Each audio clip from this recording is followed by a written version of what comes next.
হাঁটতে কতগুলো মানুষের গাড়ি ভাই যৌক্তিক আমি হাইটে যাব কেন সেই যে হাইটে আসতেছি হরা নিয়ে গেছি ডাইন সাইডে বাম সাইডে পিকনিকের সমস্যা কিন্তু কমিটির কোনো কাজ নাই। কমিটির কাজ কি? কমিটির কাজ ফিজিবিলিটি টেস্ট করা 3 মাস হয়ে গেছে, এখনো তারা ন্যূনতম একটা রেজাল্ট তো দিতে পারেনি, একটা পাও ফেলতে পারেনি। ওরা কিন্তু তুমি ছিল না, মহাকালী ছিল না ভাই।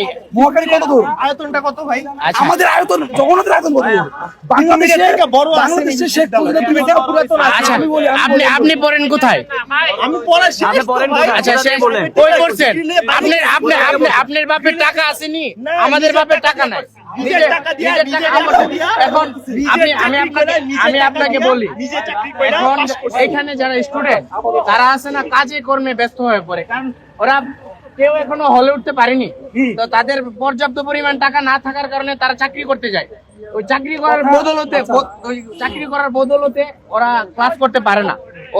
ওরা ক্লাস করতে পারে না বিধায় ওরা সিজিপিএ ভালো উঠাইতে পারে না, 2 পয়েন্ট উঠায়।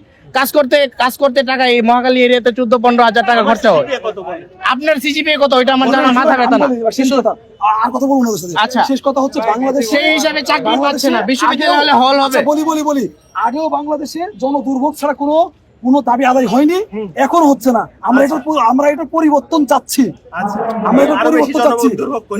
না আমরা পরিবর্তন চাচ্ছি, যেন জনদুর্ভোগ সৃষ্টি না করে আমরা যৌক্তিক দাবি। আবার কথা বলতেছেন কেন? আমার কথা বলতেছি না, আর কথাই বলবো না। বলেন। এই আর কি কথা বলবো না, আর কোনো কথা বলবো না।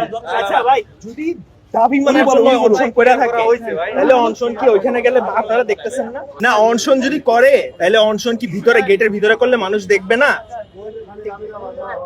এইখান থেকে মহাখালী পর্যন্ত, প্রথমে এখানে, তারপর মহাখালী কতক্ষণ, তারপর আবার এখানে, তারপর আবার মহাখালী কতক্ষণ, ওইখানে রুটের গাড়িও বন্ধ, এখানে রুটের গাড়িও বন্ধ।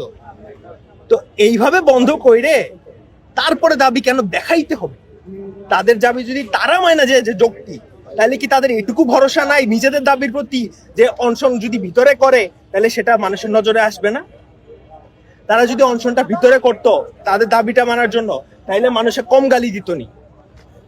এখন যে আমি গালি দিচ্ছি, আমি যে আসলাম হাঁটতে কতগুলো মানুষের গালি ভাই যৌক্তিক বললেন, আপনারা মানেননি যৌক্তিক আপনার দাবি। হ্যাঁ দাবি তাহলে যৌক্তিক। আপনাদের দাবিটা যখন ওই গেটের ভিতরে অনশন করলে কি পূরণ হইতো না? আচ্ছা আমি মানি আমার দাবি যৌক্তিক। আমি যদি ঘরের ভিতরে বসে থাকি, সরকার এটা ঘরের ভিতরে। আচ্ছা আমাদের কলেজের গেটের ভিতরে ধরেন বসে থাকি, হ্যাঁ। গত 27 বছর ধরে বসেই রয়েছি, এই দাবি মানা হচ্ছে না। কথা কি বুঝছেন? ওই হিসাবে দাবি অবশ্যই জনদুর্ভোগ না হয় কোনো দাবি আদায় হয় না। কোটা আন্দোলন জনদুর্ভোগ ছিল না? এটা কোটা আন্দোলনের সাথে তুলনা করা হইতেছে। এটা তো যৌক্তিক, কোটা আন্দোলনের যৌক্তিক ছিল। এটা যৌক্তিক। তাহলে এটাও অযৌক্তিক কোন যৌক্তিক। দিক দিয়ে এটা বলে? আমি কলেজের সার্টিফিকেট লইয়া আমি বিশ্ববিদ্যালয় বানাই ফেলবো, আমি সুইপারের চাকরিতে ঢুকে আমি সিওর পোস্টে বসবো। আচ্ছা এটা যৌক্তিক। আচ্ছা তাহলে জীবনে দেখছেন আন্ডার গ্রাজুয়েট প্রোগ্রাম দিয়ে কলেজ চালু হইতে? দেখছেন? আপনি বলেন বাংলাদেশে দেখছেন কোথাও আন্ডার গ্রাজুয়েট প্রোগ্রাম দিয়ে কলেজ চালু হইতে? জানেন না শুধু ভাই, বাংলাদেশে আচ্ছা আপনি উত্তেজিত হয়ে গেছেন বিষয়টা কেমন হবো না? এই যে হাঁটতে পায়ের অবস্থা কি দেখতেছো?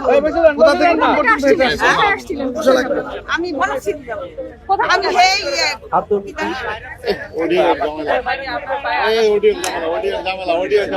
আচ্ছা ঝামেলা ভুলে গেছেন, মানে ঝামেলা আপনি এখন কি বলতে চান? এটা কি আপনাদের দুর্ভোগ? অবশ্যই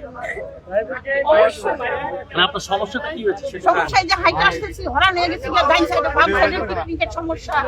ডাইন সাইডের অবস্থা খারাপ, প্রতি মাসে 22,000 টাকা আমার শুনে লাগে। আমি হাইটে যাবো কেন? আচ্ছা আপনি দেখুন, আপনাদের টিভি গেটের সামনে আমরা ইউটার্ন দিছি, ওখানে উনি গাড়ি চলছে।